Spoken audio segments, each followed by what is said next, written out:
رحمن يا رحمن ساعدني يا رحمن اشرح صدري قرآن. أعوذ بالله من الشيطان الرجيم. بسم الله الرحمن الرحيم. وعباد الرحمن الذين يمشون على الأرض هونا وإذا خاطبهم الجاهلون قالوا سلاما والذين يبيتون لربهم سجدا وقياما والذين يقولون ربنا اصرف عنا عذاب جهنم إن عذابها كان غراما. صدق الله العلي العظيم. الحمد للہ الذی وکفی والسلام علی عباد اللہ الذین اصطفی. اما بعد. میرے عزیز راہ حق کے ہم سفر ساتھیوں، السلام علیکم ورحمۃ اللہ وبرکاتہ.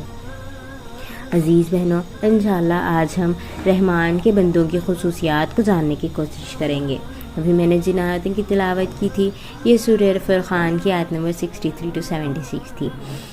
یہ سورت مکی سورت ہے. اس سورت کا نام پہلے ہی آیت کے لفظ سے رکھا گیا ہے. عزیز بہنوں، ان آیتوں کا ترجمہ کچھ اس طرح سے ہے: خدائے رحمان کے بندے وہ ہیں جو زمین پر عاجزی کے ساتھ چلتے ہیں اور جاہل ان کے منہ آئے تو کہہ دیتے ہیں کہ تم کو سلام، اور جو اپنے رب کے حضور سجدے اور قیام میں راتیں گزارتے ہیں اور جو دعائیں کرتے ہیں کہ اے ہمارے رب جہنم کے عذاب سے ہم کو بچا لے، اس کا عذاب تو چمٹ جانے والی چیز ہے، وہ تو بڑا ہی برا مستقر اور مقام ہے. اور جو خرچ کرتے ہیں تو نہ فضول خرچی کرتے ہیں نہ بخل، بلکہ ان کے خرچ دونوں انتہاؤں کے درمیان اعتدال پر قائم رہتا ہے. اور جو اللہ کے سوا کسی اور کو معبود نہیں پکارتے، اللہ کی حرام کی ہوئی کسی جان کو ناحق ہلاک نہیں کرتے اور نہ زنا کے مرتکب ہوتے ہیں. یہ کام جو کوئی کرے وہ اپنے گناہ کا بدلہ پائے گا. قیامت کے روز اس کے عذاب میں درجہ بدرجہ اضافہ کیا جائے گا اور اسی میں وہ ہمیشہ ذلت کے ساتھ پڑا رہے گا، اللہ یہ کہ کوئی ان گناہوں کے بعد توبہ کر چکا ہو اور ایمان لا کر عمل صالح کرنے لگا ہو.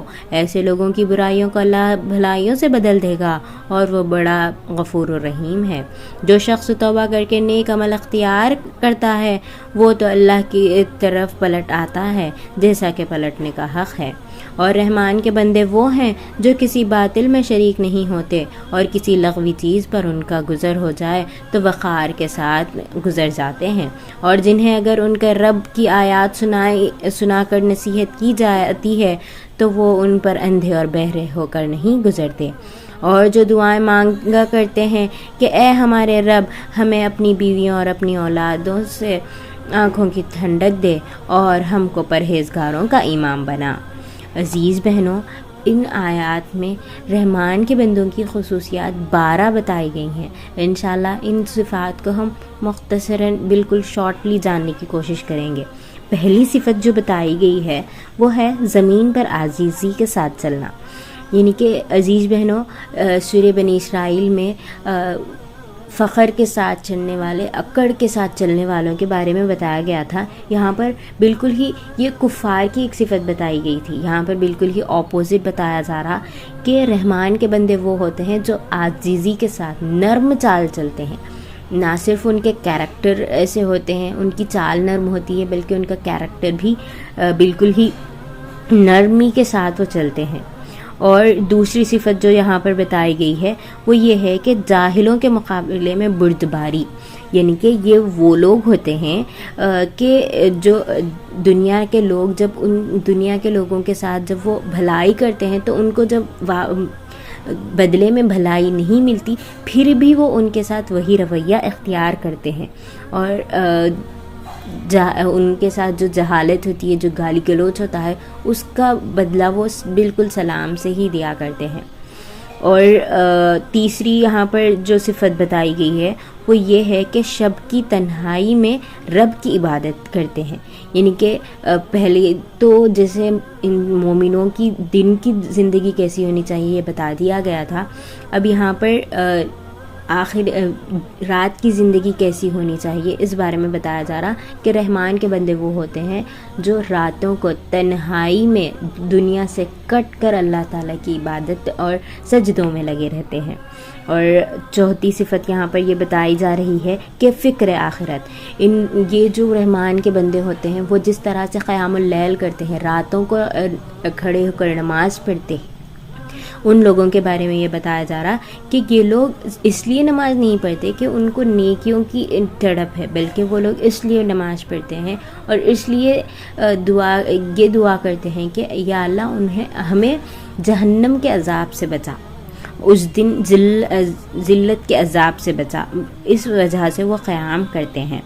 پھر پانچویں صفت یہاں پر بتائی جا رہی ہے کہ خرچ میں اعتدال، یعنی کہ یہ لوگ وہ ہوتے ہیں وہ لوگ ایسا بھی نہیں کرتے کہ بالکل ہی بخل کرتے ہیں، بالکل ہی کنجوسی کرتے ہیں. وہ اپنے مال بالکل ہی تنگ کر مال ہونے کے بعد بھی مفلسی نہیں ہے ہمارے پاس، کچھ ایسی زندگی گزارتے ہیں.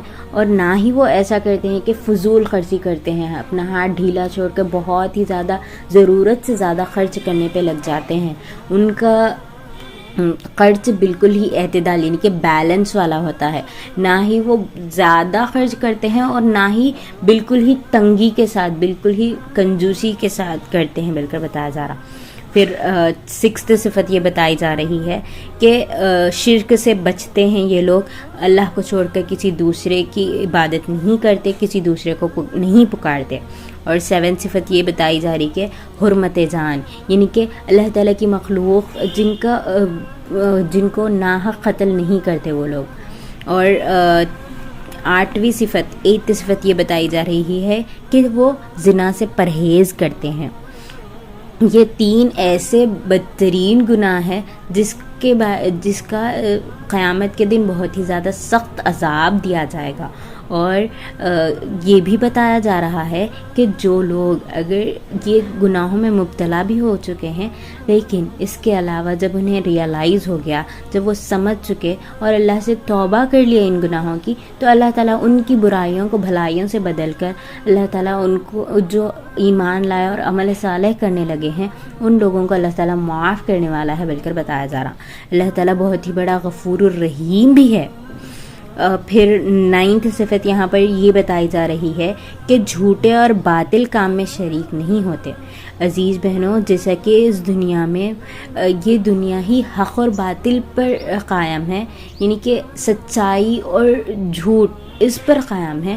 یہ رحمان کے بندے وہ ہوتے ہیں جو صرف اور صرف سچائی کا، حق کا ساتھ دیتے ہیں، نہ کہ باطل کے کسی بھی کام میں وہ شریک ہوتے ہیں. جیسے کہ آج ہم دیکھ سکتے ہیں کہ کتنی برائیاں پھیل چکی ہیں کہ ایک دوسرے سے آگے بڑھ کر کسی کو نیچے دبانے کے لیے کس طرح سے باطل کا ساتھ دیا جا رہا ہے. رحمان کے بندوں کی خصوصیت یہ ہوتی ہے کہ وہ باطل کا ساتھ کبھی نہیں دیتے.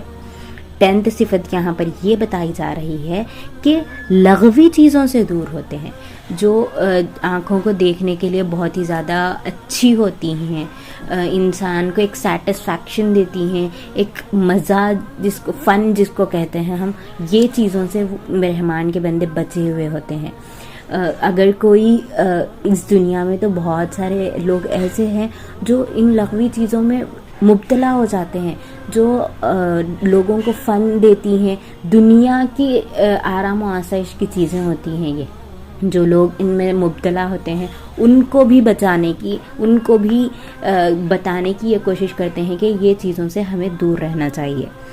پھر 11 صفت یہ بتائی جا رہی کہ رب کی آیات پر توجہ دیتے ہیں، یعنی کہ جیسے کہ انسان کی فطرت ہی یہ ہوتی ہے کہ انسان ایسی چیزوں کی طرف بہت ہی جلدی پلٹ آتا ہے جس سے اس کو ایک سیٹسفیکشن ملتا ہو.